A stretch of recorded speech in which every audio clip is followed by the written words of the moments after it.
নতুন নতুন জায়গায় ট্রাভেল করতে কার না ভালো লাগে। হ্যালো এভরিওয়ান, আমি অভিজিৎ, তোমরা সবাই কেমন আছো? তো গাইস আরেকটি নতুন জার্নিতে বেরিয়ে পড়লাম। আর আজকে কোথায় যাচ্ছি তোমাদেরকে এই ভিডিওর মাধ্যমে দেখাবো। তো গাইস সিঙ্গুর স্টেশন থেকে সোজা চলে এলাম একদম হাওড়া স্টেশন। আর হাওড়া স্টেশনে আজকে পুরো জেনারেল কামরা পুরো খালি, তোমাদেরকে দেখিয়ে দিলাম একদম জেনারেল কামরা পুরো ফাঁকা। আমরা খালি দুজন যাচ্ছি, আমি আর সুইট। এর কিছুক্ষণ পরেই আমাদের হাওড়া স্টেশন থেকে ট্রেন ছেড়ে দিল। আর কিছুক্ষণ যাওয়ার পরেই আমাদের খিদে পেয়েছিল, তো সেই কারণে আমরা পাস্তা অর্ডার করেছিলাম ট্রেন থেকেই। আর গাইস পাস্তাটা একদমই বেকার জঘন্য খেতে ছিল। আর তারপরেই আমরা চলে এলাম কাঁথি স্টেশন। কাঁথি স্টেশনের পরের স্টপেজেই আমরা নামলাম।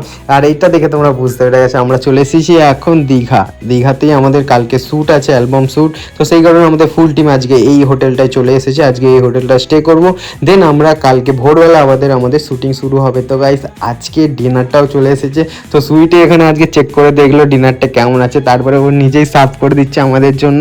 তারপর আমিও খেয়ে দেখলাম কেমন আছে এই ডিনারটা। আজকে টেস্টটা তো দারুণ আছে, আমার তো খেয়ে খুবই ভালো লাগছে। তারপর খাওয়া দাওয়া শেষ করে আমি একদম আমাদের যে ডান্সের ভিডিও আছে ইউটিউবে, সেটা একদম টিভিতে চালিয়ে দিলাম। তো টিভিতে দেখতে খুবই সুন্দর লাগছে। আর এই ভিডিওটা হচ্ছে আমি আর সুইটি করেছিলাম। আর এখন এই সব ভিডিওগুলো দেখতে ইউটিউবে খুবই সুন্দর লাগে। আর তারপরে দেখো আমাদের এটা গ্রুপ, মানে এডিএম গ্রুপের এটা ভিডিও।